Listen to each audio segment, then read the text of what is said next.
L'action de Dieu ne se voit pas forcément dans ce qui est visible. La question à se poser, c'est pourquoi, comme par hasard, ça arrive toujours pile poil au bon moment. Prenons le monde, la nature et les phénomènes qui s'y rapportent.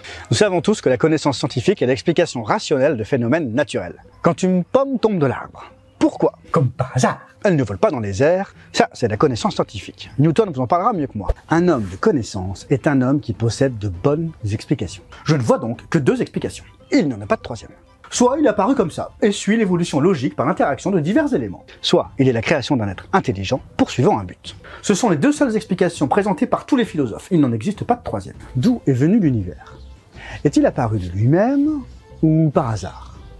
Un événement qui arrive par hasard. Ça ressemble à quoi? Le hasard, par définition, n'est pas organisé. Si une organisation se voit, c'est une succession de probabilités qui a amené à cette organisation. Les événements qui sont donc dus au hasard ne peuvent que partiellement être intégrés à un tout.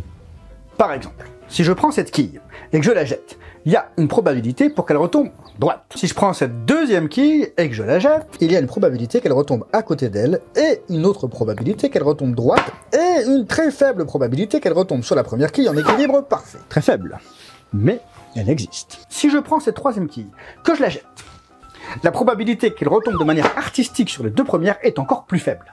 Et ainsi de suite, jusqu'à ce que la probabilité devienne quasi nulle. Jamais nulle, mais formera une courbe exponentielle qui tendra vers le zéro sans jamais l'atteindre. Le hasard ne peut donc engendrer que des interactions partielles désorganisées. Prenons maintenant l'univers tel qu'on le voit. Quand on suit la Terre, la Lune, le Soleil, ils suivent tous des modèles qu'on peut prévoir. Nous pouvons même créer des calendriers basés sur le mouvement de ces astres.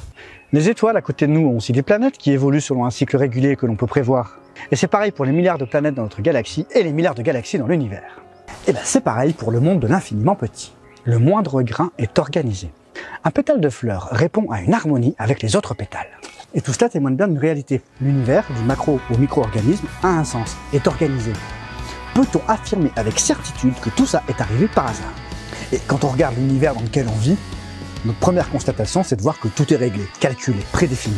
L'électron, toute petite particule, et bien si son intensité variait, c'est tout l'univers qui s'effondrerait. Psaume 14.1. Le fou dit en son cœur qu'il n'y a pas de Dieu.